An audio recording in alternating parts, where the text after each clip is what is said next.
सबको नमस्ते, सबको प्रणाम। थैंक यू कि आप सबने आज फिर ज्वाइन किया मुझको। अम, चलिए पहले एक छोटा सा अगला देख लेता हूँ मंत्र जो है हमारा, फिर उसके बाद स्टार्ट करते हैं क्लास को।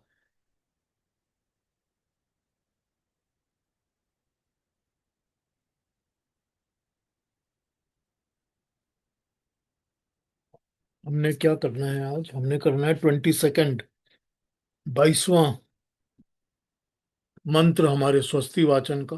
22nd मंत्र जो कि ऋग्वेद का 10:63:16 है। 10:63:16 ऋग्वेद का, और 22वां मंत्र हमारे अ, स्वस्ति वाचन का। स्वस्ति वाचन का मंत्र कहता है, स्वस्ति रिधि प्रपथे श्रेष्ठा रेक्ण स्वत्याभि या वाममेति सानो अमासौ अर्णेनि पातु स्वावेशा भवतु देव गोपा। बड़ा प्यारा मंत्र है, वाह क्या बात है। इसके दो मतलब है, मतलब दो तो नहीं, तीन चार मतलब हो सकते हैं, मतलब दो अलग अलग स्पेसिफिक इसके मतलब समझे जा सकते हैं। आइए समझना शुरू करते हैं क्या कह रहे हैं ये कह रहे हैं प्रपथे, प्रकृष्ट जीवन यात्रा में, प्रपथे अपनी जिंदगी के पथ पर, ठीक, जीवन के पथ पर, प्रपथे प्रकृष्ट या साफ अच्छे क्वालिटी, गुड क्वालिटी के जीवन के पथ पर, प्रकृष्ट साफ क्लीन, निश्चय रूप से स्वस्ति इत ही सुस्थिति को बनाने वाली गृह लक्ष्मी आर्य गृहिणी ही होती है। स्वस्ति इति ही, जो स्वस्ति देती है वो होती ही घर की लक्ष्मी है, गृह लक्ष्मी है। यानी कि जो घर की गृहिणी है, जिसको हम गृहिणी कहते हैं, जो घर संभालती है, हाउस को जो संभालती है, वो होती है जो स्वस्ति प्रदान करती है। कैसे? जो कि श्रेष्ठा है, रेक्णस्वती है।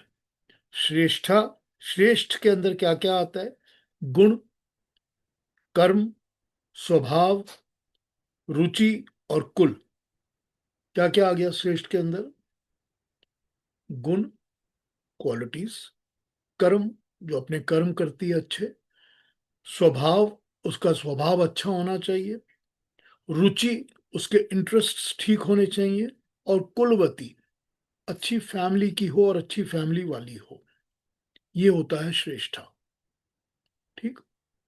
फिर ये बताया कि रेकणस्वती, रेकणस्वती प्रसवयत्री या वीर्यवती, या जिसके अंदर वर्ण वाली रूपवती हो, सुवर्ण वाली, मतलब जिसकी हेरिटेज भी अच्छी हो और जो आगे हेरिटेज को चलाए, जो जिसके बच्चे हों तो वो भी अच्छे हों, जिसकी फैमिलीज हों वो भी अच्छी हों, और जो खुद भी अच्छी फैमिलीज को बिलोंग करती हो, जिसके पेरेंटेज भी अच्छी हों, ठीक।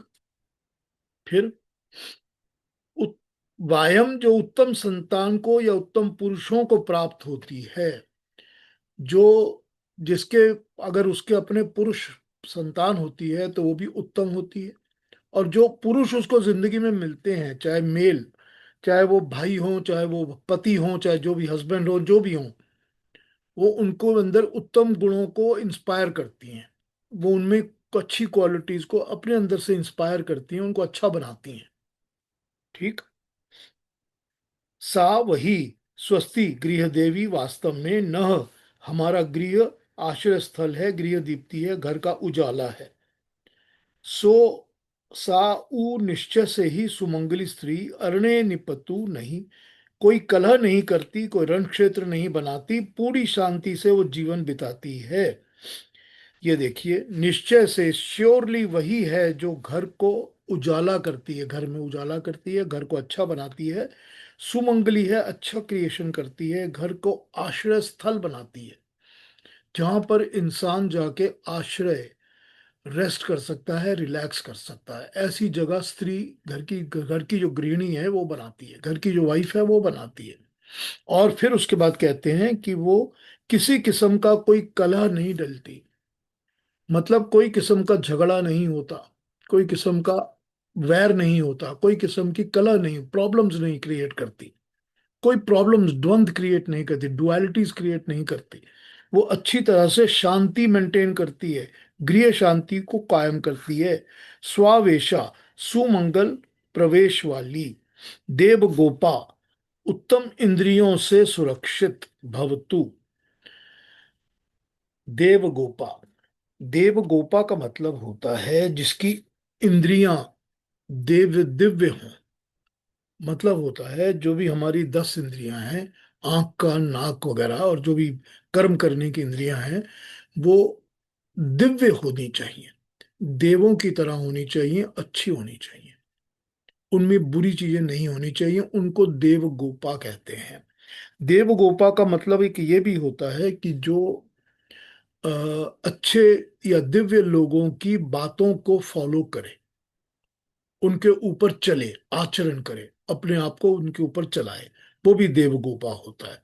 तो देवगोपा होनी चाहिए, यानी कि विद्वान लोगों को पालन करने वाली होनी चाहिए। ये तो हो गया इसका जो हम कहते हैं अम, आधि दैविक, कि इसका हमको दिव्य ज्ञान क्या होना चाहिए अपने घर की फीमेल के लिए, लक्ष्मी के लिए, घर की औरतों के लिए। ठीक। अब ये देखिए कि ऋग्वेद आपको ये समझा रहा है कि घर के अंदर जो क्वालिटी, लक्ष्मी सब कुछ होता है ना, वो घर की स्त्री से होता है, घर की लक्ष्मी से, घर की औरत से होता है। ये ऋग्वेद समझा रहा है हमारे को, है ना। लेकिन इसका जो आदि भौतिक मतलब है, वो हो जाता है कि इसको आप फीमेल एज अ वुमन ना लेकर, अगर आप इसको धरती यानी कि मदर अर्थ के लिए लेते हैं, क्योंकि हम अर्थ को भी मदर अर्थ कहते हैं ना, मातृभूमि कहते हैं ना, मादर वतन कहते हैं ना, तो इस जमीन को भी तो हम अपना अपनी माँ कहते हैं ना। तो उसके लिए अगर हम लेते हैं तो उसका मतलब इसका दूसरी तरह से बैठ जाता है। वो कहता है पूर्ण निश्चय से प्रकृष्ट जीवन यात्रा में अच्छी स्थिति बनाने वाली उत्तम कोटि की स्वर्ण रत्न आदि धन और नाना तरह की धान्य से परिपूर्ण वसुंधरा, ये धरती जो हमको ये सब कुछ देती है, श्रेष्ठतम कर्म यज्ञ आदि कराने वाली, उत्तम कृषि जन को स्वीकारती है और धन दान दात्री है, जो हमको अच्छे अच्छे अन्न देती है, जिस पर हम कर्म करते हैं और हमको कर्म के फल अच्छे देती है। हम कृषि करते हैं यानी कि किसानी करते हैं और किसानों को अच्छा फल मिलता है, ये सब कुछ वो देती है। इसके अलावा वो हमको रत्न भी देती है, स्वर्ण भी देती है, मतलब मोती भी, सोना भी, चांदी भी, सब कुछ देती है हमको, डायमंड्स भी देती है हमको। तो ये सब कुछ वो ही वे हमको देती है। वामम, उत्तम संतान, उत्तम पुरुष। और यहाँ पर वामम अभिएति, लाभ के लिए हमें प्राप्त ऐसी भूमि जो वास्तव में हमारी जन्म भूमि है, स्वस्ति श्रेष्ठा वसुंधरा, लाभ के काम आती है। ये भूमि हमारी देश की गृह कलह को नहीं क्रिएट करती। ये देवगोपा है, विद्वान धार्मिक सत्य प्रिय परोपकारी ध्वजनों द्वारा पालित, शासित, रक्षित। अब ये कहते हैं कि ये भूमि जो है, ये भूमि कॉज नहीं होना चाहिए कि किसी में आपस में कोई भी कलह हो, कोई भी आपस में लड़ाई हो, झगड़ा हो। इसके लिए भूमि कॉज नहीं होनी चाहिए, क्योंकि भूमि ने तो कोई डिवीजन किया ही नहीं अपने। भूमि ने तो कोई डिवीजन नहीं किए, हमने किए हुए हैं ना। हमने कहा ना, ये पहाड़ तुम्हारा, ये पहाड़ मेरा, ये नदी आधी तुम्हारी, आधी नदी मेरी, हमने किया हुआ है ना। भूमि ने तो कोई डिवीजन नहीं किए। वो तो कलह क्रिएट नहीं करती, वो तो शांति देती है, सुख देती है, संपत्ति देती है। और यहाँ पर वो कहते हैं कि जिस तरह से विद्वान धार्मिक सत्य प्रिय परोपकारी सज्जन पालित शासित रक्षित करते हैं, तो देव गोपा धरती यानी कि देव गोपा पृथ्वी वसुंधरा वो होती है कि जिसको दिव्य लोक, देवता की तरह के लोग, जिसका पालन शासन करते हैं, रक्षा करते हैं। पालन, पालन पोषण, सस्टेनेंस, शासन, गवर्नेंस, कंट्रोल, रूल करना, करेक्ट, और रक्षा करना, उसकी, उसको डिफेंड करना। जब ये करते हैं उस धरती के ऊपर, तो वो धरती देव गोपा जैसी होती है या देव गोपा हो जाती है। ठीक है ना। स्वावेशा भवतु, सब प्राणी मात्र प्रजनों के निवास के योग्य बन जाती है। अथवा देवगोपा, मेघ पर आश्रित भूमि भी सबका निवास स्थान हो न जाती है। जीवन मार्ग में विस्तार के लिए श्रेष्ठ धन धान्य वाली है। समृद्धि निश्चय से ही जो सुंदर गुण कर्म स्वभाव पुरुष को प्राप्त होती है, वह हमारे घरों में अथवा वन आदि प्रदेशों में हमारी निरंतर रक्षा करती है। वही विद्वानों के बताए मार्ग के द्वारा सुरक्षित हमारे उत्तम निवास के लिए बनती है। तो हमको जो स्वस्ति मिलती है, हमारे को जीवन में जो कल्याण मिलता है, भला मिलता है, कल अच्छा मिलता है, जो भी हमारे लिए अच्छा होता है, वो हमको धरती इस तरह प्रदान करती है। वो हमको देती ही देती है, मगर उसके लिए, अच्छे के लिए, उसको देव गोपा बनाने के लिए हमको उन लोगों को, उस धरती को कंट्रोल करना चाहिए, रूल करना चाहिए, प्रोटेक्ट करना चाहिए, ताकि वो धरती हमको अच्छा देती रहे। अब यही जो है ना, देखिए, हम मदर अर्थ के साथ माँ का या अपनी माँ का कंपैरिजन कर लेते हैं, क्योंकि माँ भी हमारी मदर है और अर्थ भी हमारी मदर है। तो हम जब दोनों का कंपैरिजन कर लेते हैं, तो हमने फिर देखा कि इसी तरह से ये ऋग्वेद का मंत्र हमको दोनों के अंदर गुणों की बातें कर लेता है। We can apply this to both levels, both things together. तो यहाँ पर ये भी आ जाता है कि जब तक आप अच्छी सुसंस्कृत घर की गृहिणी, घर में जो घर चलाती है, गृहिणी कहते हैं जो घर को चलाती है, जो गृह को चलाती है, गृह को मालिक होती है, गृह के सारे काम करती है, वो गृहिणी होती है। गृह मतलब घर, ठीक है ना। तो जो चलाती है घर को, गृहिणी को, वो देव गोपा बनती ही तब है जबकि विद्वान उसकी रक्षा करते हैं, उसका पालन ठीक करते हैं, करेक्ट, उसका शासन ठीक करते हैं, उसकी रक्षा भी करते हैं। तो फिर ये हो जाता है कि जो दूसरी पार्ट ऑफ मैनकाइंड है, यानी कि मेल है, पुरुष है, उसका फर्ज बन जाता है कि वो रक्षा भी करे और पालन भी करे, ठीक। तभी वो देव गोपा बनने में उसको हेल्प करेगा। जिस तरह से आपने वसुंधरा के लिए करना है, धरती के लिए करना है, जमीन के लिए करना है, उसी तरह से आपने अपनी घर की वाइफ के लिए करना है, घर की गृहिणी के लिए करना है। तो ये चीज जो है, ये ऋग्वेद का मंत्र हमको स्वस्ति का ये मंत्र बताता है कि हमारे जीवन में, हमारी लाइफ में स्वस्ति, कल्याण, अच्छा कैसे होगा। धरती से भी होगा और घर की गृहिणी से भी होगा, तो घर की हाउसवाइफ से भी होगा, और इस मातृभूमि से भी हमको स्वस्ति मिलती है, उसी तरह से जैसे कि हमको ये मंत्र बता रहा है। तो ये हमारा ऋग्वेद का आज का मंत्र था, स्वस्ति वाचन वाला, 22वां स्वस्ति वाचन का मंत्र। अगर इस पर कुछ कहना बोलना हो तो पूछ लीजिए, नहीं तो मैं फिर मूव कर जाऊंगा फॉरवर्ड। हाँ जी, इस मंत्र पे कुछ कहना, पूछना है, कुछ बोलना है। देखिए जहां पर, कितनी बड़ी कितनी बोलो बोलो। बड़ी बात है, जो आज तक कोई रियलाइज नहीं करता और ना कोई अप्रिशिएट करता है हम लोग। एक्चुअली कितनी बड़ी बात है ये। जितना हमारा वैदिक कल्चर है ना, वैदिक लिटरेचर है ना, वैदिक लिटरेचर में कहीं भी वैदिक लिटरेचर में मेल और फीमेल, पुरुष और स्त्री को 50-50 नहीं बताया गया। हमारे वैदिक लिटरेचर में woman is always 51 and male is 49, हमेशा, in every single aspect of Vedic literature. अब हमने उसको माना या हम उसके अगेंस्ट चलते हैं या हमारी ईगो अलग चलती है, वो दूसरी बात है।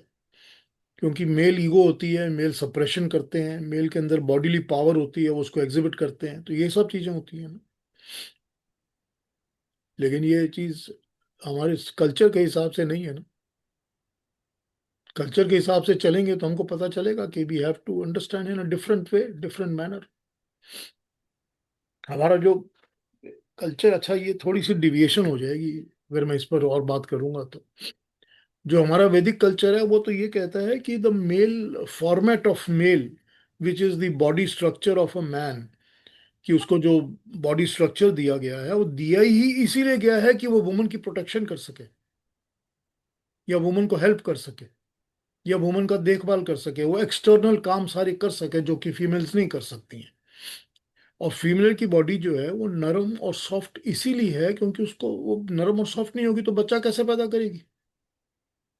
अगर हार्ड होगा तो हार्ड में से तो प्रोड्यूस नहीं किया जा सकता ना। It has to be a soft body ना। तो ये तो वैदिक लिटरेचर बताता है हमारे को। अगर इसको फॉलो करके चलोगे तो जिंदगी अच्छी चलेगी, नहीं फॉलो करोगे तो लड़ाई करोगे, झगड़े करोगे। यही तो बताया है ना। सिंपल बातें हैं, बहुत सिंपल बातें हैं। This is the message that should be given to the entire world, to the whole mankind. Anyway, ये तो हमारा स्वस्ति वाचन का मंत्र है। इस पर तो बहुत लंबी डिस्कशंस हो सकती हैं, बड़ी बातें हो सकती हैं, पर ठीक है। तो आगे बढ़ जाते हैं। अब पिछली बार आपने रिक्वेस्ट किया था कि 8th श्लोक को एक बार फिर बताना है या फिर समझाना है। तो 9th पर मूव करने के पहले मैं 8th के ऊपर फिर एक बार थोड़ी सी बात कर लेता हूँ, जो भी मुझे ध्यान में आ जाए अब कि क्या बात हुई थी पिछली बार।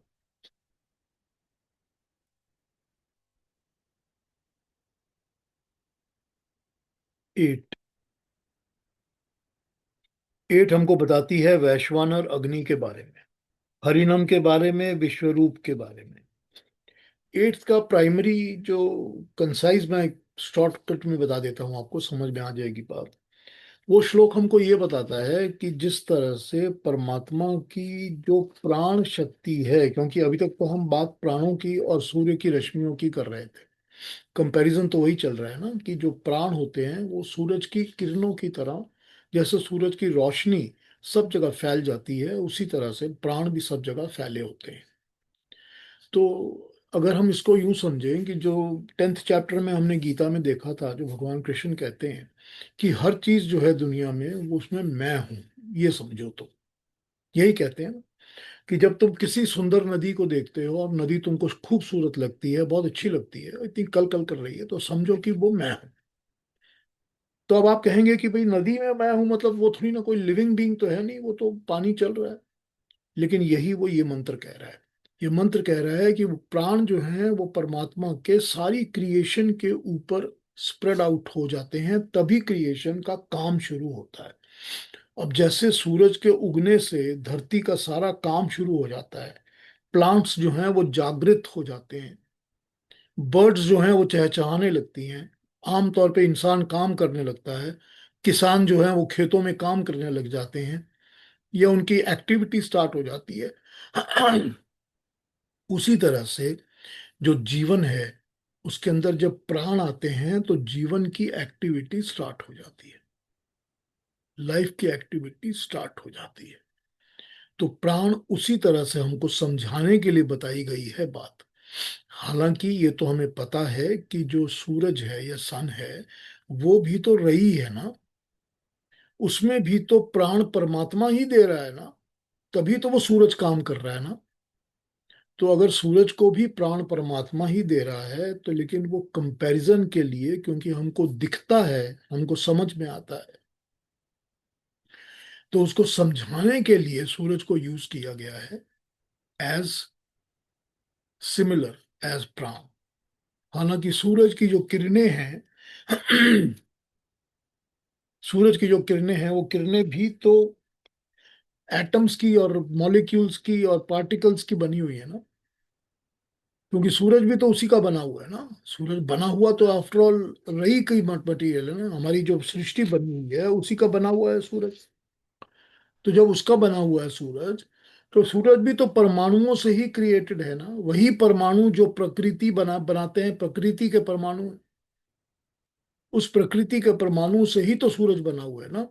और उस प्रकृति के परमाणु के अंदर एक्टिवेट होने के लिए तो उन परमाणुओं पर भी परमात्मा का तेज पड़ा है, तभी वो एक्टिवेट हुए हैं ना।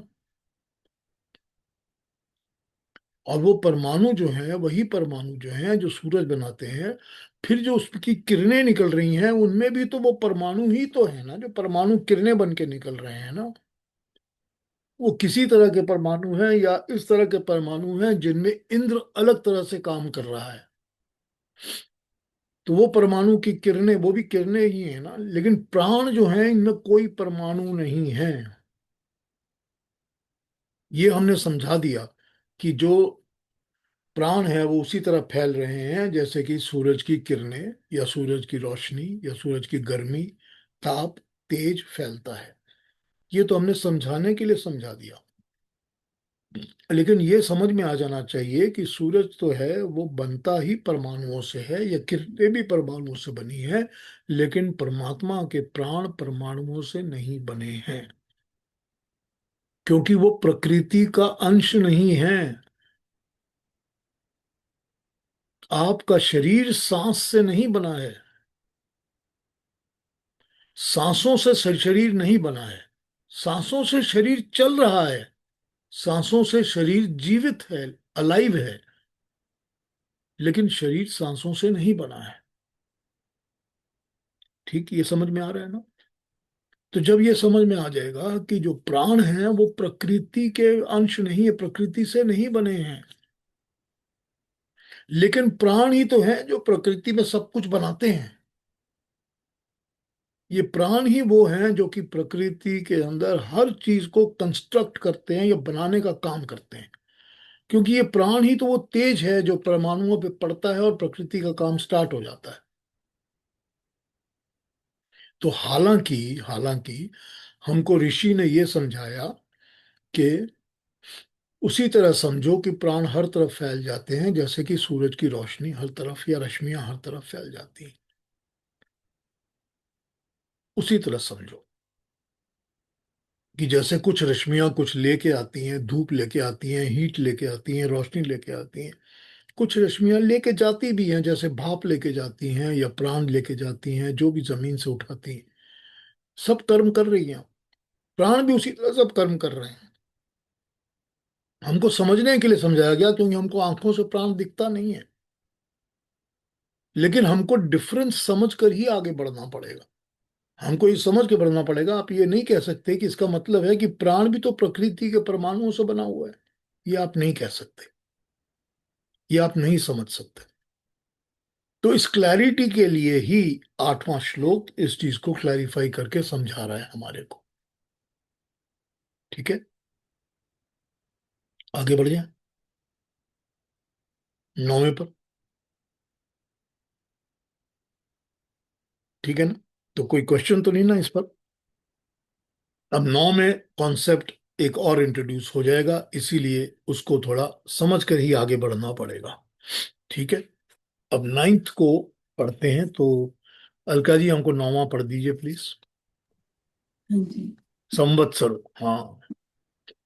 संवत्सरो वै प्रजापति सत्स्यायने दक्षिणं चौतरं च तद्देहवे तदिष्टापूर्ते कृतमित्युपासते ते चान्द्रमस्मेव लोकं विजयन्ते त एव पुनरावर्तन्ते तस्मादेतृष्य प्रजाकामा दक्षिणं प्रतिपद्यन्ते एष हवे रैरः पितृयानः।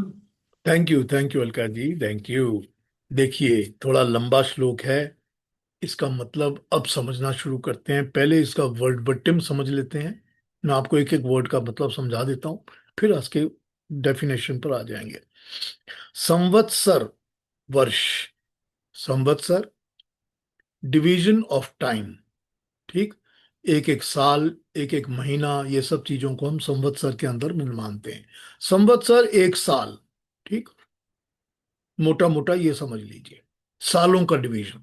ठीक, वही वस्तुतः यानी कि इनफैक्ट प्रजापति प्रजाओं का अधिपति, तस्य उसके, अयने गति मार्ग या भाग। अयन, अयन मतलब स्पीड, या उसकी, उसका रास्ता, या उसका डिवीजन, या उसका पार्ट, अयन। दक्षिणम साउथ, च और उत्तरिम, च और उत्तर, यानी कि दक्षिण और उत्तर, साउथ एंड नॉर्थ। तत् ये हैव, तो जो निश्चय से, तत् उसको, इष्ट आपूर्ते, अपनी साकाम कर्मों को पूरा करने के लिए, इच्छाओं को पूरा करने के लिए, अच्छे काम की आपूर्ति के लिए, कृतम, कर्मों को करते हुए, इति ऐसा मानकर, उपासते उपासना करते हैं, ते वै चंद्रमासम एव लोकम, चंद्रमा लोक संबंधी, रई संबंधी भोग से जुड़े लोक को अभिजयन्ते, जीत लेते हैं। ते व पुनः, वे ही पुनः दोबारा, अवर्तन्ते, लौट कर आते हैं, जन्म मरण में पड़े रहते हैं। तस्मात, उस कारण से, ये ऋषयः, नाभि ऋषि, दृष्टा, प्रजा कामा, प्रजा की, संतान की कामना वाले, दक्षिणा, दक्षिण अयन से, प्रतिपद्यन्ते, प्राप्त होते हैं, अपना लेते हैं। एष हैव, यही रई मार्ग है, यही जो पितृयाणा, पितरों का मार्ग है। आइए अब समझते हैं कि यहाँ ऋषि हमको क्या समझा रहे हैं। ठीक, अब इतनी देर तक तो वो रई और प्राण की बात कर रहे थे, और प्राण और रई की बात करने के बाद उन्होंने हमको प्रजापति की बात कही, कि एक फैक्टर प्राण है, एक फैक्टर प्रजा रई है, और एक फैक्टर प्रजापति है जो कि क्रिएशन को बना रहा है। करेक्ट। अब वहां से अब वो लेकर आ रहे हैं हमको संवत्सर के ऊपर, तो ये क्या बता रहे हैं, आइए इसको समझते हैं। सूर्य के द्वारा ही संवत्सर का, अब वो क्योंकि सूर्य पे बात कर चुके हैं ठीक, और रई की पे बात कर चुके हैं, तो सूर्य के द्वारा ही संवत्सर का या काल का विभाग होता है। सन जो है वो संवत्सर बनाता है या काल बनाता है। ठीक, कि कौन सा टाइम, कितना टाइम है, या दिन कौन सा है, या रात कौन सी है, या एक साल कौन सा है, ये सब चीजें संवत्सर या सूर्य बनाता है। सन से हम उसको डिवाइड करके बनाते हैं। ठीक है ना। एक सन से ही हमको पता चलता है ना कि सोलर ईयर पूरा हो गया, एक साल पूरा हो गया। यह काल मानो प्रजापति है। ये जो काल है ना, टाइम, टाइम का स्पैन, ये प्रजापति की तरह है। काल मानो प्रजापति है। ठीक, काल ही में तो सब जीते और मरते हैं। संवत्सर के दो भाग होते हैं, संवत्सर के दो पार्ट होते हैं। 6 महीना सूर्य दक्षिण दिशा में तरफ रहता है, और इस समय को हम दक्षिणायन कहते हैं। और 6 महीना उत्तर की दिशा में रहता है, हम इसको उत्तरायण कहते हैं। 6 महीने साल के, सन जो है वो अर्थ के साउथ हेमिस्फीयर में रहता है, 6 महीने नॉर्थ में रहता है। जब साउथ में रहता है तो हम उसको दक्षिणायन कहते हैं, जब साउथ और नॉर्थ में रहता है तो हम उसको उत्तरायण कहते हैं। ठीक, जो लोग इच्छा पूर्ति को ही अपना लक्ष्य समझते हैं, सब कुछ,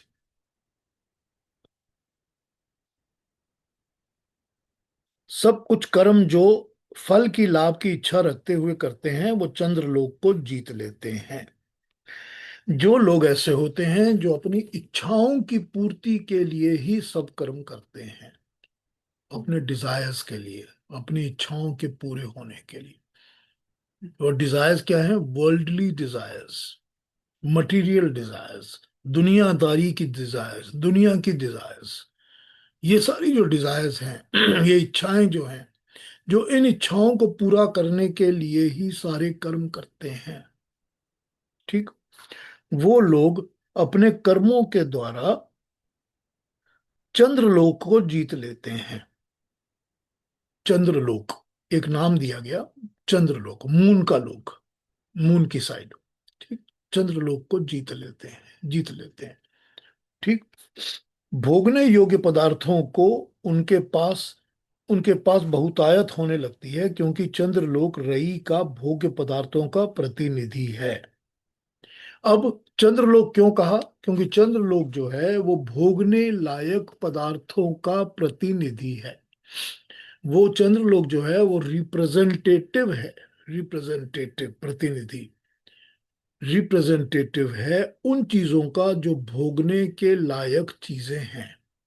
जो भी भोग करने के लायक पदार्थ हैं, मटेरियल है, चीजें हैं, उनका रिप्रेजेंटेटिव चंद्रलोक है।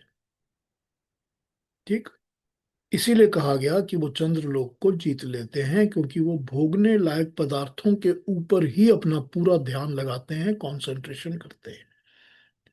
तो चंद्रलोक जो है वो भोग्य पदार्थों का प्रतिनिधि है। इस प्रकार वे लोग बार बार जन्म लेते रहते हैं। तो भोगने के लिए चंद्रलोक को जीतकर वो बार बार जन्म लेते रहते हैं, क्योंकि उनको जो चीजें चाहिए वो मिलने के लिए वो बार बार आते रहते हैं। उनको पुत्र पौत्र की भी इच्छा रहती है। इस मार्ग को रई मार्ग का, दक्षिणायन मार्ग का, या पितरी मार्ग कहते हैं। अब इस मार्ग को रई मार्ग भी कहते हैं, दक्षिणायन मार्ग भी कहते हैं, पितरी मार्ग भी कहते हैं। इसका मतलब है रई मार्ग। रई मार्ग तो वो हो गया जिसमें कि रई से बनी सारी चीजों का हमको हमको इच्छा डिजायर रहेगी। तो एक अगर इसको डिवाइड कर लें या यूं समझ लें जो हम अभी तक समझते आ रहे हैं कि एक प्राण मार्ग और एक रई मार्ग, यूं मान लीजिए आप। मार्ग मतलब रास्ता, पथ, रास्ता, वे of doing, way of following. तो एक प्राण मार्ग और एक रई मार्ग। तो प्राण मार्ग आपका वो हो जाएगा जो कि इसमें नहीं अभी बात हुई, आगे चल कर आएगी बात। पर रई मार्ग जो कि ये बनी हुई चीजों का डिजायर जिनको होता है, क्रिएटेड, यानी कि प्रकृति द्वारा बनाई गई सब चीजें, वो हो गई आपकी रई मार्ग। करेक्ट। तो रई मार्ग को इन्होंने चंद्र मार्ग या चंद्र लोक से जोड़ दिया। फिर दक्षिणायन का मार्ग कहा, जब सन साउथ में होता है वो दक्षिणायन का मार्ग कहा। और फिर उसको कहा कि ये पितरी मार्ग भी है। पितरी मार्ग क्यों कहा? पितरी मार्ग इसीलिए कहा कि इसमें फादरिंग चीजें होती हैं, मतलब आप पेरेंटिंग चीजें चाहते हो। आप चाहते हो कि मेरे फिर बच्चे हों, पोते हों, इतने सारी और प्रॉपर्टीज हों। ये सब पितरी मार्ग है। As a father, as a parent, आप जो चीजें चाहते हो, डिजायर करते हो कि मेरे बच्चे होने चाहिए, बच्चों के पास भी ये होना चाहिए, उनके भी बच्चे होने चाहिए, प्रॉपर्टीज भी होनी चाहिए, धन संपत्ति भी होनी चाहिए, आराम ऐश्वर्य भी होना चाहिए। ये सब चीजें पितरी मार्ग है। ये सब चीजें चंद्रलोक के साथ जोड़ी गई है, मतलब उस तरह बोली गई है, और इनको रई मार्ग कहा गया है। तो यहाँ तो इसका स्ट्रेट फॉरवर्ड मंत्र का ये अर्थ बनता है। आइए आगे पढ़ता है। जो इष्ट की आपूर्ति लिखा है उसको समझते हैं, उसे स्मार्थ कर्म कहा जाता है। इष्ट आपूर्ति, इष्ट कहते हैं मेरी जो इच्छा है, मेरे डिजायर्स जो हैं, जो मैं चाहता हूं, जो मैं मांगता हूं। ठीक। इच्छाओं की पूर्ति, उसको इष्ट कहते हैं। तो इष्ट की आपूर्ति, इष्ट को भरने के लिए, पूरा करने के लिए, ठीक, उसको कहते हैं उन कर उसके लिए जो कर्म किए जाते हैं उनको गीता ने भी कहा है कि उनको स्मार्त कर्म कहते हैं। स्मार्त, अपने लिए किए हुए, अपने मार्ग के किए कर्म को स्मार्त कर्म कहते हैं। अपनी इच्छा के पूरा करने के लिए किए गए सकाम कर्म, जिसमें कामना भी होती है, कामना के साथ किया हुआ कर्म। मगर सब शुभ कर्म होते हैं, बुरे कर्म नहीं होते हैं, पाप कर्म नहीं होते हैं। कर्म अच्छे ही होते हैं, लेकिन होते सब अपनी इच्छाओं के लिए सकाम कर्म है, कामनाओं के साथ भरे हुए होते हैं। मैं अच्छे तो कर रहा हूं पर मैं कामना के साथ कर रहा हूं।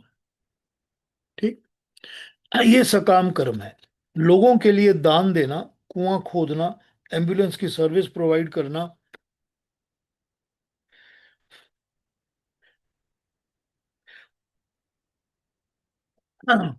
नाथालय बनवा देना, कोई भी कर्म, इनको स्मार्त कर्म कहते हैं।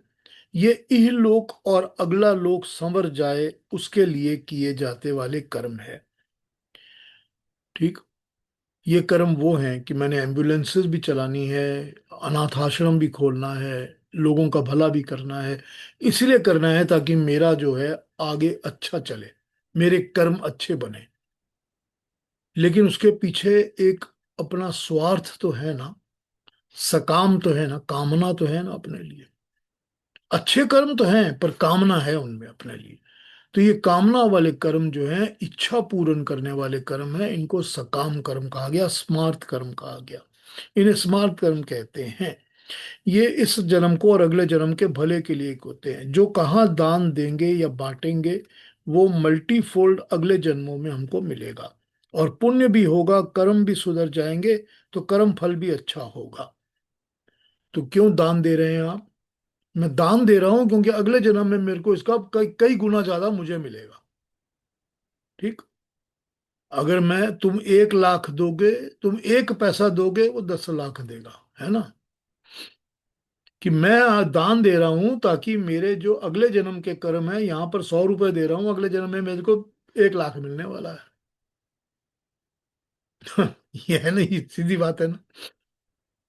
ये सीधी बात जब समझ में आ जाती है तो इसके पीछे स्वार्थ या सकाम समझ आ जाता है ना, कि कामना छिपी हुई है ना पीछे। इसके पीछे अपना पर्सनल मोटिव छिपा हुआ है ना।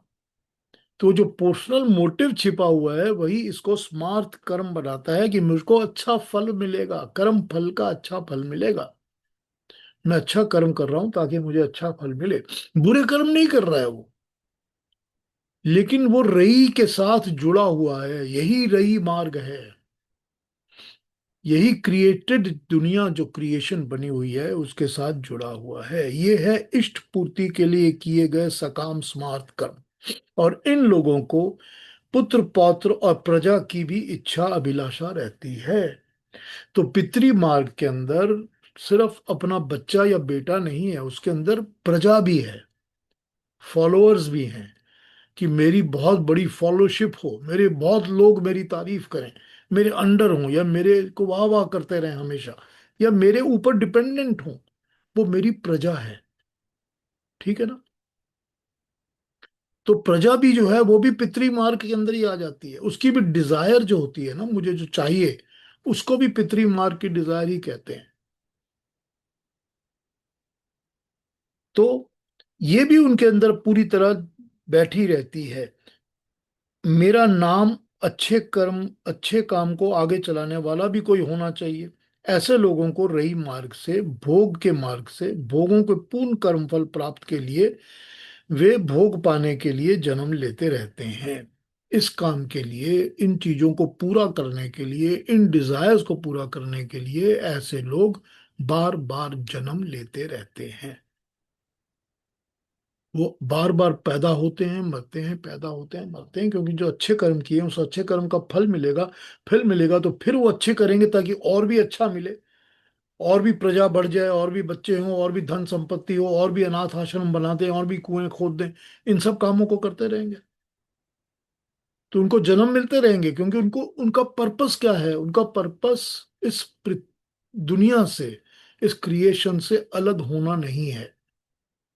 उनका पर्पस इस क्रिएशन को पूरी तरह से इन्वॉल्व होकर और इंजॉय करना है।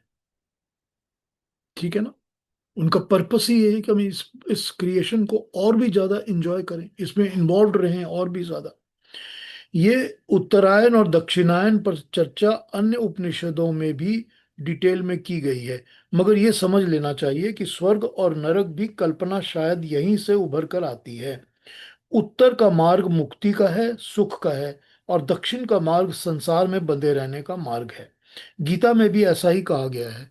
मगर इस उपनिषद में ऋषि ने केवल ये बात में, द्वित्व में, डुअलिटी में समेट दिया है, प्राण और रई के अंदर, और इनके मिठुन से मिलने, मिठुन होने से या मिलने से।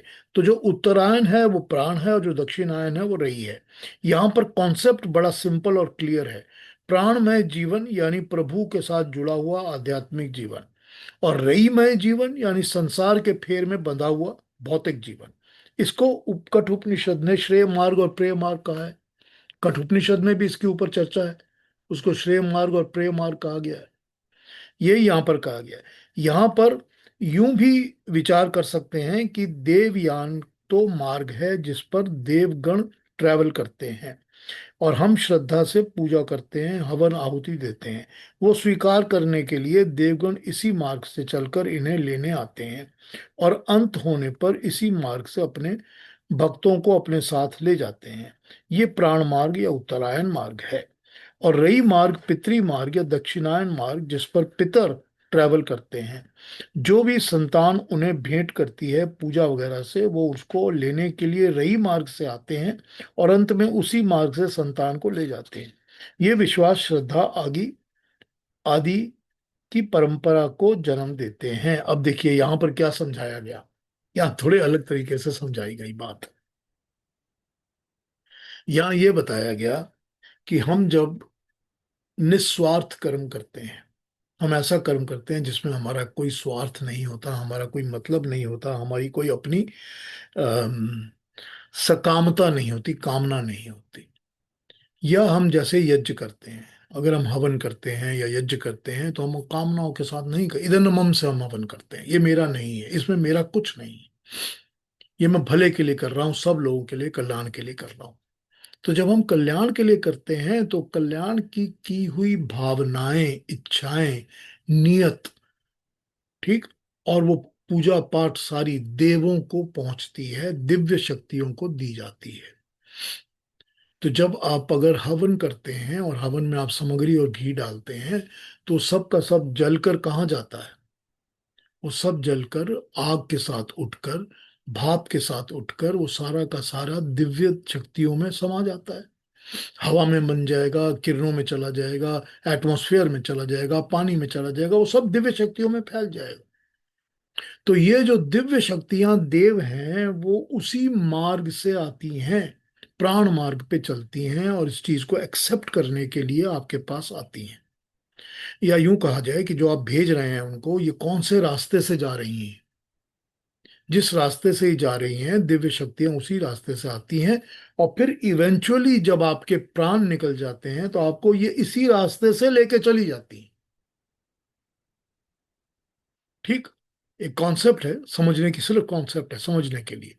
तो अगर उसी रास्ते से लेके जा रही हैं तो उसका मतलब है कि आपको प्राण मार्ग से लेके जा रही हैं या दिव्य मार्ग से, देवताओं के मार्ग से लेके जा रही हैं। लेकिन दूसरा मार्ग जो बताया गया है, रही मार्ग, उसमें कहा गया कि आपकी सारी चीजें तो वो हैं कि मुझे मेरे अपने लिए, अपने बच्चों के लिए, अपने लिए, परिवार के लिए, या मेरे फादर ने जो किया था वही मेरे लिए, या उनके से जो मुझे मिला हुआ है उसके लिए। तो आप जब उसके लिए ही सब कर्म कर रहे हैं और सब आपके कर्मों के अंदर रही की पूजा है, यानी कि क्रिएशन का ही सब भाग है,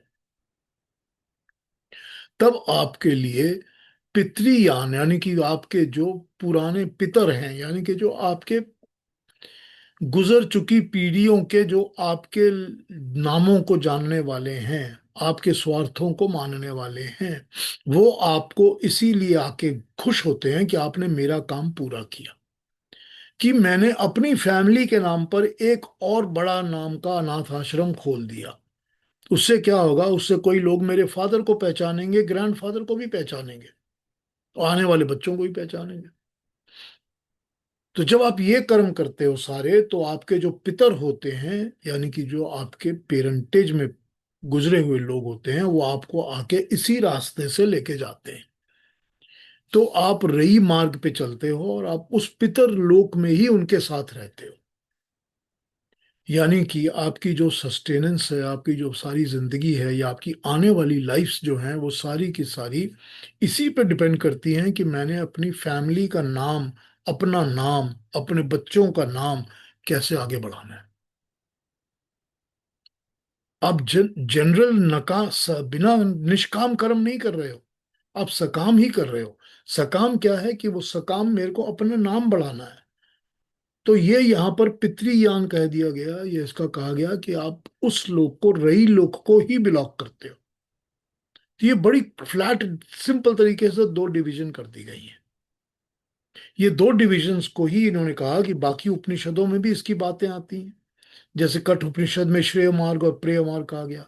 प्रेय जो मुझे अच्छा लगता है, श्रेय जो होना चाहिए, श्रेय जो अच्छा है, श्रेष्ठ है, होना चाहिए, वो श्रेय है। प्रेय जो मुझे प्रिय है, मुझे अच्छा लगता है। तो ये श्रेय मार्ग, प्रेय मार्ग, इसी को उन्होंने डिवाइड करके यहाँ पर देव मार्ग और पितृ मार्ग बता दिया, या उन्होंने उत्तरायण और दक्षिणायन बता दिया, या प्राणलोक और चंद्रलोक बता दिया। ठीक। आगे पढ़ते हैं इसको। मंत्र में संवत्सर कहकर इन दो मार्गों का को बताया गया है। ये भी एक कॉन्सेप्ट को समझाने के लिए कहा गया है। यहाँ एक काल का डिवाइड है। एक वर्ष होने से 6 6 महीने का डिवाइड बताया गया है। और सृष्टि का चक्र देखें तो सारा का सारा कल्प, सारा सर्ग संवत्सर है, 4 अरब 32 करोड़ साल। तो जो देव मार्ग के अनुयायी हैं वो इस पीरियड से, उत्तरायण से, प्राण मार्ग से चलकर सूर्य के प्रकाश के समान सृष्टि में समा जाते हैं, सबको प्रकाशित करते हैं, रोशन करते हैं। और जो प्रकृति से जुड़े पृथ्वी मार्ग के लोग हैं या रई मार्ग के लोग हैं, वो गुण कर्म करके संसार की संसार में भी बार बार जन्म लेते हैं। वो चंद्र के समान शांत और सौम्य रसयुक्त जीवन को पा जाते हैं, मगर उनमें अपना मार्ग प्रकाशित नहीं होता। वे जब तक प्राण है तब तक ही उनका सब कुछ चल रहा है।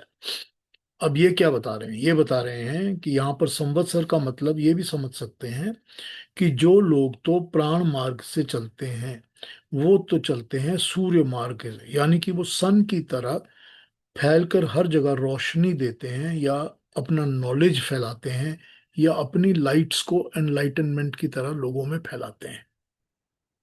तो जब वो इस तरह प्रकाशित कर रहे होते हैं, वो जुड़े हुए होते हैं उत्तरायण से, यानी कि सूर्य के साथ जुड़े होते हैं, तो वो क्योंकि दिव्य मार्ग पे चल रहे होते हैं, वो सन की तरह होते हैं, हमेशा ही प्रकाशित रहते हैं एवरीवेयर। लेकिन जो रई मार्ग वाते हैं वो प्रकाश बोरो करते हैं, जिस तरह से चांद जो है वो सूरज से रोशनी बोरो करता है। लेकिन बोरो करने के बाद वो हमको शांति भी देता है, रस भी देता है, जीवन में सब कुछ अच्छा भी देता है। उसी तरह से जो चंद्रमार्ग वाले लोग हैं वो बार बार जन्म तो लेते हैं, मगर वो ह्यूमैनिटी के लिए भला भी करते हैं, अच्छा भी करते हैं। बुरा ही करते हैं ऐसा कुछ नहीं, बुरा कुछ नहीं है, अच्छा करते हैं। लेकिन दो अलग अलग रास्ते हैं। वो बार बार जन्म लेते रहते हैं और वो दूसरों के प्रकाश को एंजॉय करते हैं, तो तब तक ही रहेंगे जब तक सूरज की रोशनी रहेगी। जब तक प्राण मिलते रहेंगे तब तक वो इस धरती पे बार बार जन्म लेते रहेंगे। वो डिपेंडेंट हैं ऑन दी सन, जैसे चंद्रमा जो है वो डिपेंडेंट है अपॉन द सन। उसी तरह से ये लोग बार बार जो जन्म लेते हैं वो डिपेंडेंट रहते हैं सन के रोशनी के लिए भी, प्रकाश के लिए भी, और लाइफ के लिए भी। ठीक। यहाँ पर एनालिसिस ऐसे भी होता है कि जब मनुष्य की मृत्यु दक्षिणायन वाले 6 महीने में होती है तो वो पितृ मार्ग से जाकर अगले जन्म का शरीर धारण करता है, और जब उत्तरायण के 6 महीने में होती है तो वो देव मार्ग से जाके अति आध्यात्मिक अगला जन्म लेता है, या फिर सूर्य लोक से मुक्ति की ओर चला जाता है। ठीक है, मगर दिक्कत यहाँ पर यह है कि सारे संसार को, जीवात्माओं को हम दो इक्वल पार्ट्स में डिवाइड करके उनकी qualities as a living being define नहीं कर सकते। आधा संसार देव मार्ग पर चलता दिखेगा, आधा संसार किसी तरह दिखेगा, ये नहीं हो सकता। खैर, अपने इन कंपेयर कंफ्यूजन को क्लियर रखकर केवल यहाँ पर उपनिषद की मैसेज को ही समझने का प्रयास करते हैं।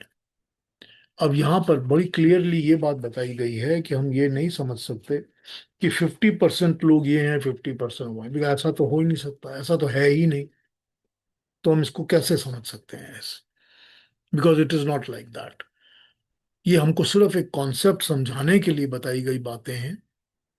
बिकॉज ऑब्वियसली जो कि इस 6 महीने में लोग मरेंगे या उस 6 महीने में लोग मरेंगे, वो सारे के सारे रई मार्ग पे जाएंगे, वो सारे के सारे प्राण मार्ग पे, ऐसा तो हो ही नहीं सकता ना।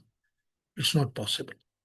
तो इस चीज को हम ऐसे डिवाइड करके, ह्यूमैनिटी को, इस कॉन्सेप्ट को हमको ऐसे नहीं अडॉप्ट करना है।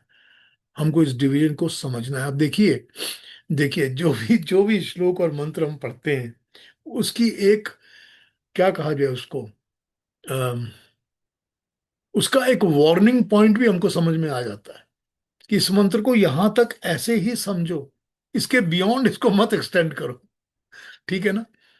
एक हमको डेफिनेशन के साथ साथ एक हमको वो भी पता चल जाता है कि भाई इसके बाद और आगे मत जाओ इसके ऊपर। हाँ, ये इस मंत्र के दूसरी ट्रांसलेशंस पढ़ता हूँ, वो मैंने पढ़ी नहीं अभी तक, वो पढ़ता हूँ। 9। प्रजापति के संवत्सर में उत्तरायण और दक्षिणायन नामक दो पक्ष हैं। जो इच्छाओं की पूर्ति में लीन रहते हैं वे चंद्रलोक को जीत लेते हैं, अर्थात उनको प्राप्त कर लेते हैं। रई का मतलब प्रकृति के बंधन में फंसे रहना। वे जन्म मरण के बंधन में फंसे रहते हैं। इस प्रकार संतान की कामना करने वाले विद्वान दक्षिण को चले जाते हैं, अर्थात अनुचित मार्ग का अवलंबन करते हैं। प्रजापति के संवत्सर का अभिप्राय ब्रह्मा का वर्ष है। सूर्य सिद्धांत में ब्रह्मा का वर्ष का नाम कल्प है। एक कल्प 8 अरब 64 करोड़ सालों का होता है। इसमें से 4 अरब 32 करोड़ साल तो सौर्य वर्ष या दिन कहा जाता है। तो और उसी तरह इक्वल रात कही जाती है, यानी कि ये क्रिएशन के वर्ड हैं, और वो जब क्रिएशन नहीं होती उसके इतने साल हैं। उपनिषदकार कह रहा है कि ब्रह्मा का एक वर्ष दो पक्ष का होता है। उसका अभिप्राय दिन और रात से ही है, अर्थात ब्रह्म दिन और ब्रह्म रात्रि। उसका कथन है कि जो जीव अपनी इच्छाओं की पूर्ति में लीन रहते हैं वो चंद्रलोक अर्थात रई की लपेट में आ जाते हैं। रई का हम अर्थ बता चुके हैं। रई का अभिप्राय प्रकृति है, अर्थात वे लोग ऋषि होने पर भी मनुष्य जीवन में कल्प पर्यंत रहते हैं, अर्थात जन्म मरण के बंधन में कालांतर तक रहते हैं। अब अगर इसको यूं समझ लिया जाए जैसे ये बता रहे हैं गुरुदत्त जी, ये बता रहे हैं कि अगर ऋषि ने ये कहा है कि एक संवत्सर, यानी कि हमारा एक साल नहीं, क्रिएटर का साल, क्रिएटर का संवत्सर, तो क्रिएटर के संवत्सर में एक दिन पूरी की पूरी जब ये सृष्टि क्रिएशन रहेगी तो वो एक दिन होगा। और जब ये सृष्टि क्रिएशन नष्ट हो जाएगी, नहीं होगी, तो वो उसकी रात होगी। ये क्रिएटर की, परमात्मा की दृष्टि से अगर देखा जाए संवत्सर तो ये होगा। तो ये कह रहे हैं कि जो लोग तो रई मार्ग के फॉलोअर होते हैं वो सारी की सारी क्रिएशन की जो अवधि है, पीरियड है, 4 अरब 32 करोड़ सालों का जो क्रिएशन बनी है, उस क्रिएशन में वो जन्म लेते रहते हैं, मरते रहते हैं, पैदा होते रहते हैं, मरते रहते हैं, घूमते रहते हैं, क्योंकि वो रई से जुड़े हुए हैं। यानी वो मोक्ष आत्माएं नहीं होती, उनको मोक्ष प्राप्त नहीं होता। ठीक, वो इसी में लगे रहते हैं क्योंकि यही परमात्मा का एक दिन है। तो ये एक संवत्सर का वन पार्ट वो इस तरह बता रहे हैं। ये जो अपनी इच्छाओं की पूर्ति में लीन रहते हैं वो चंद्र लोक के यानी रे के लपेट में आ जाते हैं, और उस लपेट के कारण ही वो इसी में अपना जीवन जिलाते हैं। अन्य भाष्यकारों ने मंत्र में चंद्र मासेव का अर्थ चंद्र में ही चले जाता है किया है। हमने मंत्र 1 to 5 में आदित्य और चंद्रमा की परिभाषा बताई है। यह आदित्य को प्राण कहा है, अर्थात प्राण की उपमा सूर्य से दी है। जैसे प्राण और आदित्य अलग अलग हैं, समानता केवल रश्मियों के प्रसार में है। इसी प्रकार यहाँ चंद्रमा से अभिप्राय उस नक्षत्र से नहीं है जो पृथ्वी के चारों ओर घूम रहा है। उपमा के अभिप्राय केवल इतना है कि जिस प्रकार सूर्य की किरणें चंद्रमा को प्रकाशित करती हैं वैसे ही प्राण प्रकृति को प्रकाशित करते हैं। वही अभिप्राय इस मंत्र में चंद्रमा का है जो रई की लपेट में आ जाता है, अर्थात जो जन अपनी इच्छाओं की पूर्ति में संलग्न रहते हैं वे प्रकृति की लपेट में आ जाते हैं और जन्म मरण के चक्र में फंसे रहते हैं। अब यहाँ पर यह क्लैरिफाई कर दिया है कि जब चंद्रमा कहा गया तो उसका मतलब ये मून नहीं है, ये वो चंद्रमा नहीं है जो हमारी धरती के चारों तरफ घूमता है और हम रोज देखते हैं जिसको, क्योंकि वहां जाके तो कोई रहता नहीं है ना। तो ये नहीं समझना चाहिए, ये एक सिर्फ समझाने के लिए, जैसे सूर्य को प्राण कहा गया है, यहाँ चंद्रमा कह के रई समझा दिया गया। बस उसी तरह कि रई की लपेट में रहते हैं और दुनिया की दुनियादारी की लपेट में ही रहते हैं। और भी ट्रांसलेशंस देख लेते हैं, सत्यव्रत जी क्या कहते हैं। ओहो, लंबा है सत्यव्रत जी। सूर्य द्वारा ही संवत्सर काल का विभाग होता है। ये काल मानो प्रजापति है, काल ही में सब जीते मरते हैं। संवत्सर के 2 भाग हैं। 6 महीने तो सूर्य दक्षिण में रहता है और 6 महीने नॉर्थ में।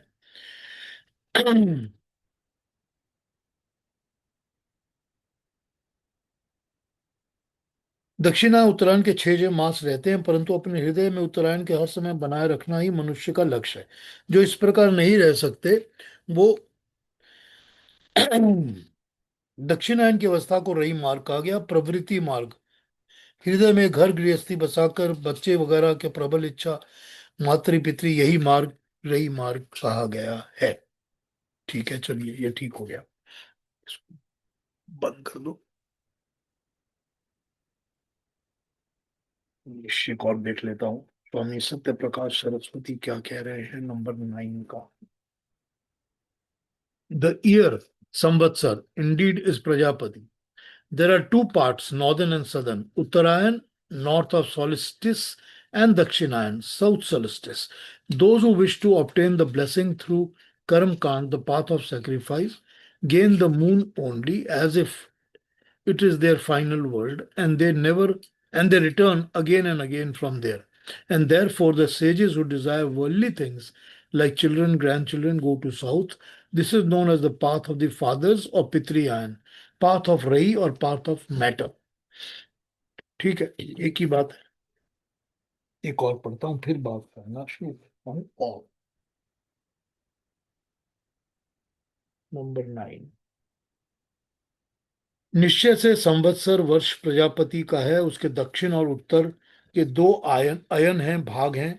निश्चय से जो लोग सकाम यज्ञ की आपूर्ति, स्मार्त कर्म, कुआं तालाब एक्सेट्रा बनाने का काम करते हैं, वो चंद्रमास चंद्रलोक को ही जीत लेते हैं। वे ही फिर से लौटते हैं। इसके लिए प्रजापति संतान की इच्छा रखते हैं। वे पुरुष दक्षिणायन मार्ग से चलते हैं। वर्ष को समष्टि रूप से प्रजापति ठहराकर उसके दो भाग किए गए हैं, दक्षिण और उत्तर।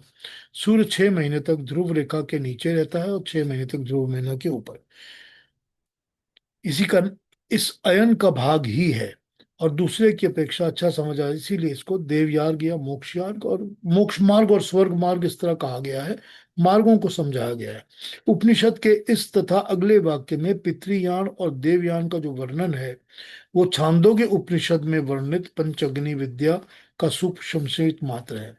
मरने के बाद की गति 3 गतियों में से एक गति वो है जिसमें मनुष्य पाप पुण्य मिश्रित कर्मों के बदले मनुष्य और पशु योनियों में जाया करता है। दूसरी गति वो है जिसमें मनुष्य श्रेष्ठ कर्म करता है, परंतु की फल की इच्छा रखता हुआ उन्हें मनुष्य की योनि मिलती है। सर्वश्रेष्ठ योनि, जिसको देव योनि कहते हैं, वो क्लेशों से मुक्त होकर किसी चीज से अभाव से, इसके कारण क्लेशों के अभाव से उसका नाम स्वर्ग रखा गया है। इस दूसरी गति का वर्णन इस उपनिषद वाक्य में किया गया है। पितृलोक, चंद्रलोक अथवा स्वर्गलोक इसी देव श्रेष्ठ मनुष्य योनि का नाम है। सकाम यज्ञ के फल रूप ही ये योनि प्राप्त होती है। पितृलोक कहने का कारण यह है कि मनुष्य इस लोक में पिता पुत्र के संबंध अथवा शरीरों के बंधन से मुक्त नहीं होता। शतपथ ब्राह्मण में लिखा है कि ये यजमान शरीर के साथ ही स्वर्ग में जन्म लेता है। चंद्रलोक कहने से ये तात्पर्य ये है कि योनि में मनुष्य सुख ही सुख के उपभोग करता है। चंद्रमा यानी कि सुख, शांति धातु से बना है, इसलिए चंद्रमा का अर्थ सुख है। इस योनि में मनुष्य सांसारिक ऐश्वर्य ही का उपभोग करता है, इसलिए इस वर्ष के भाग को दक्षिणायन या रही का माह कहा है। आवागमन के भीतर रहने का विधान भी इसीलिए इस लोक में उत्पन्न होने वाले मनुष्य के लिए कहा गया है। एक दो बातें जो नारायण स्वामी यहाँ बता रहे हैं। नारायण स्वामी बता रहे हैं कि जैसे चांद की रोशनी हमको सुख देती है, शांति देती है।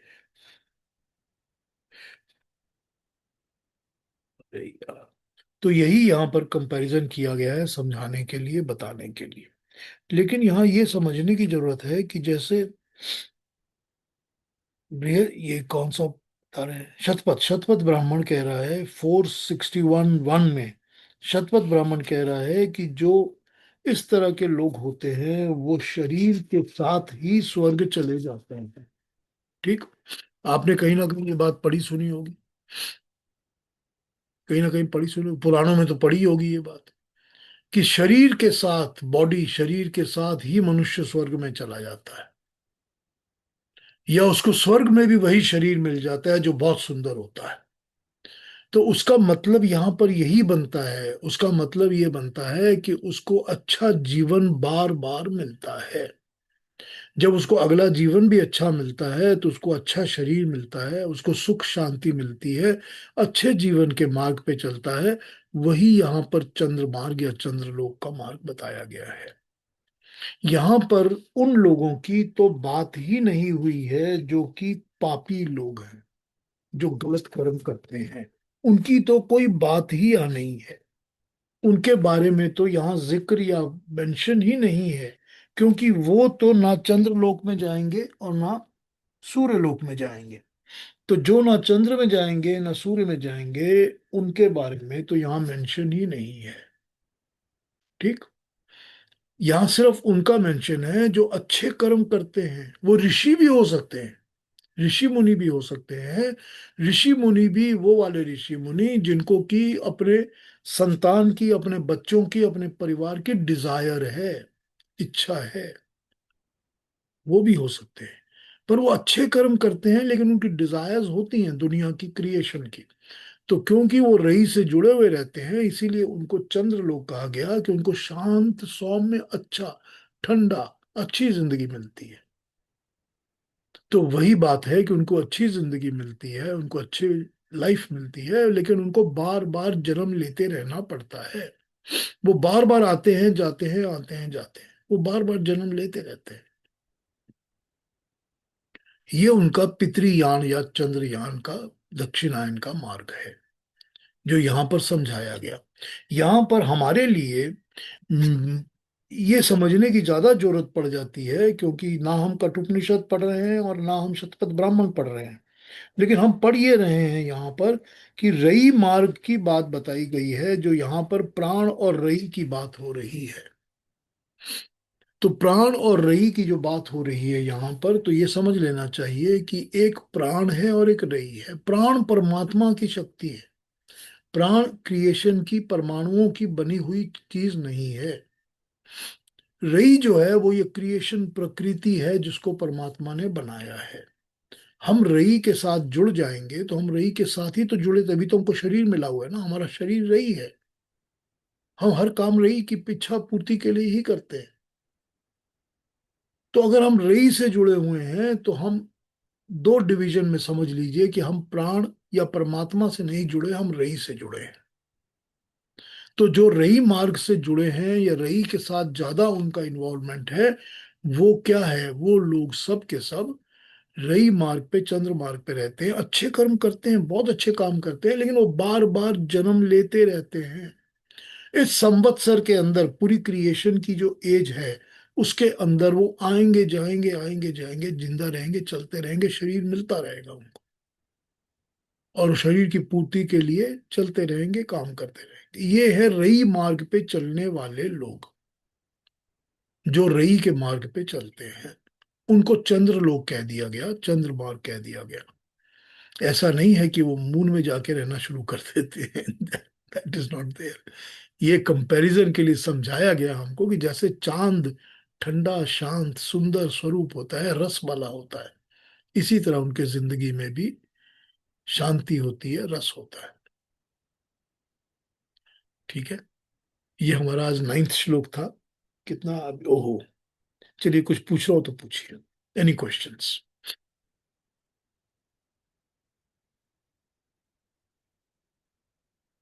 जी हाँ, कुछ भी है बात तो पूछिए। नहीं समझ आया तो दोबारा कहिए, मैं समझाऊंगा। बहुत अच्छा लगा पीयूष जी, बहुत ही डीप है। अभी फिर दोबारा, बहुत हाँ, इसको दोबारा बहुत डीप है, लेकिन अच्छा। जैसे हमने पढ़ा है ना कि तुकाराम जी और मीराबाई जी सशरीर प्रभु में समा गए थे, ये कहा जाता है। तो ये उसका मतलब तो यही है ना, हाँ जी। ऐसा ही मतलब है ना। हाँ जी। हाँ, युक्ता जी क्या कह रही थी आप? नहीं, मैं तो ये कह रही थी कि बहुत अच्छा लगा, बहुत ही डीप है। अभी इसको दोबारा सुनूंगी, लेकिन बहुत अच्छा लगा, बहुत अच्छी व्याख्या की आपने, दी डीप तो आपने। है ना, डीप डीप तो है। है। अब ये उपनिषद है तो डीप तो है ना। हाँ, बिल्कुल। हाँ जी, और कोई कुछ पूछेंगे? बहुत अच्छा पीयूष जी, बहुत अच्छा लग रहा है, बहुत मजा आ बहुत। रहा है हाँ, thank you Prabha ji, thank you. आज का बहुत अच्छा लगा। Thank you. समझ आ गया दोबारा ना पूरा? सुनना, या हाँ जी, अच्छे से समझ आ दोबारा रहा हाँ, दोबारा ज्योति। सुनना पड़ेगा। अच्छा, नहीं, ठीक मैं तो आपकी किताब जो साथ पढ़ती जाती हूँ, उससे बहुत फायदा हो रहा है। है। Thank you. समझने में आसानी हो रही है। हाँ, बिल्कुल। है। मैंने भी ये निकाल लिया, पीडीएफ निकाल रखे हैं, मैं भी इसको साथ साथ पढ़ती रहती ठीक है। गुड, हूँ। Very good, very good. हाँ जी। हाँ, महेश जी क्या कह रहे हैं आप? आपको म्यूटेड है, हाँ बताइए। नमस्ते पीयूष। नमस्कार। अ, दो क्वेश्चन थे, तो शायद थोड़े अनरिलेटेड है, तो आप अगर डिफर करना चाहते हैं तो दैट्स ओके टू।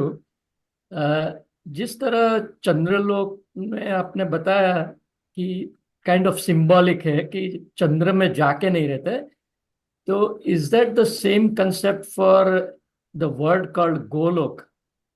सॉरी, कि गोलोक बोलते हैं। क्या बोलते हैं? गोलोक, हाँ, गोलोक। गोलोक। क्या होता है गोलोक? गोलोक, लाइक सो मैं पुष्टि मार्ग में हूँ, तो उसमें देयर इज अ डेफिनेशन कि भगवान गोलोक गोलोक में जाके भगवान गोलोक में विराजते हैं, जैसे Krishna almost like a Vaikuntha जैसा, लेकिन द वर्ड दे नहीं, यूज गोलोक जो है ना, देखिए देखिए, जो गो है ना, गो का मतलब होता है जहां भी गति होती है, मूवमेंट होती है या गति होती है। तो आप कह सकते हैं कि सूरज की रश्मि, क्योंकि सूरज की किरणें चलती हैं तो उनमें गति है, तो उसको गो कहते हैं। ठीक। तो कोई भी चीज, प्राण जो है ना, प्राण को गो कहते हैं क्योंकि प्राणों में गति होती है। जिस भी चीज में गति या स्पीड या मूवमेंट होगी उसको गो कहेंगे। तो गोलोक मतलब वो हो गया जहां पर भी मूवमेंट होगी, यानी कि आप एक प्रोग्रेशन से अगले प्रोग्रेशन, उसके अगले प्रोग्रेशन में मूव करते रहेंगे। ठीक। या यूं कहा जाए कि आप फिर जन्म लेंगे, फिर जन्म लेंगे, फिर जन्म लेंगे, तो भी गो हो जाएगा वो भी, पर मूवमेंट होगी। पर जब गोलोक को इस तरह कह दिया जाए कि कोई मनुष्य की आत्मा गोलोक को चली जाती है, तो then the movement is towards better progression. That is the symbolic meaning of that. ठीक है, दूसरी बात बताइए कि आप दूसरा ये क्वेश्चन। दूसरा, जो जिस तरह हम लोग पितृयान की बात कर रहे थे, तो अगेन समवॉट अनरिलेटेड होगा। तो पितृदोष जो कहते हैं, तो पितृदोष या पितृदोष, इज दैट समथिंग कि जो पितृयान में बाधा कर सकता है, और इज इट कंप्लीटली अनरिलेटेड? नहीं, अब पितृदोष को समझने के लिए यूं समझिए कि अगर आपकी सारी, अब मेरी जितनी इच्छाएं हैं, मेरी सारी वर्ल्डली इच्छाएं हैं, ठीक है, मैं सब कुछ ये दुनिया में जो चाहिए मेरे को, धन संपत्ति चाहिए, अपने बच्चों के लिए चाहिए, अपने फादर का नाम बनाने के लिए चाहिए, अपने नाम का ये बनाना चाहिए, ये सब कुछ मैं कर रहा हूँ। ठीक। अब मैं कर तो रहा हूं पर मेरे काम पूरे हो नहीं रहे, बाधा आ रही है। जब काम ठीक नहीं हो रहा, पूरा नहीं हो रहा, my effort is not good और my way of doing is not good और whatever is, my timing is not good, तो उसको नॉर्मली लोग कह देते हैं ये पितरी दोष है। ठीक।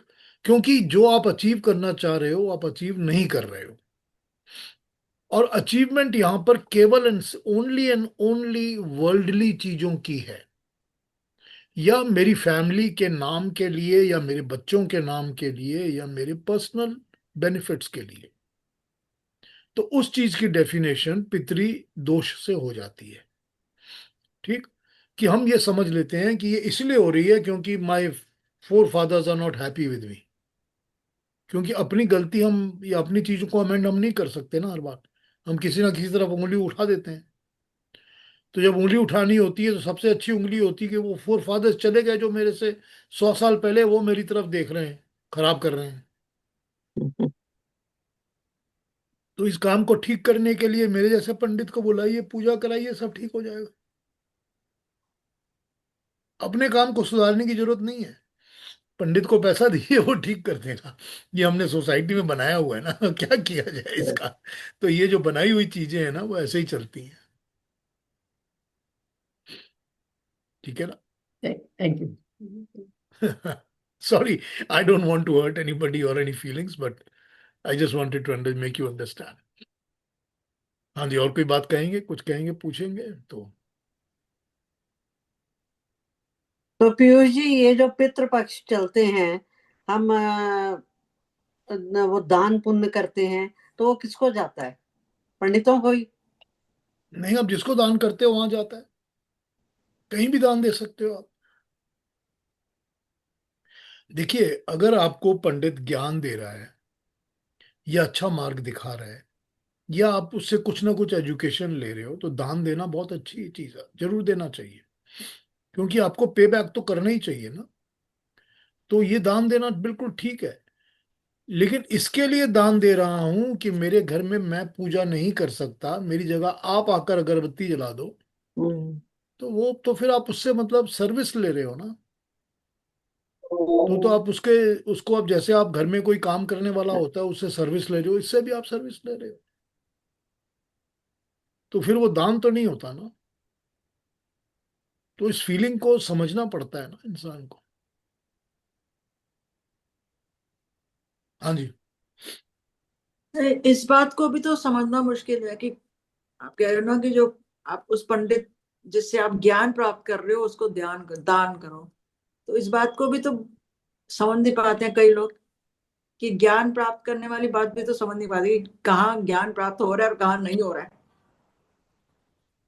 हाँ वो ठीक है, पे बैक तो जरूरी है ना, अगर अच्छे कर्म ठीक रखने हैं तो you should not accept anything that you don't pay back for, hmm, है ना। वो तो है। आप खाना खाते हो तो उसकी कुछ ना कुछ कीमत तो देते ही हो ना। आप खरीद के खाते हो ना, सारा कुछ तो आप छीन के मुफ्त में नहीं खा रहे ना। सही। तो हर चीज के लिए दुनिया में हमको पे बैक तो करना था। एजुकेशन लेने जाते हो यूनिवर्सिटी में, कॉलेज में, तो फीस तो देनी पड़ती है ना। तो एक आप you have to pay back ना in the society for what you are getting.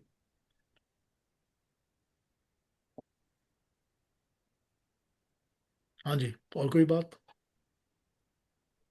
तो फिर कल मिले। कुछ कुछ कह रहे हो जीजा जी, आप कुछ कह रहे हो? नहीं, वो कुछ कह नहीं रहे। नहीं, मैं कहने वाला था कि इसलिए वो कहते हैं कि नहीं, दान और दक्षिणा दोनों में अंतर है।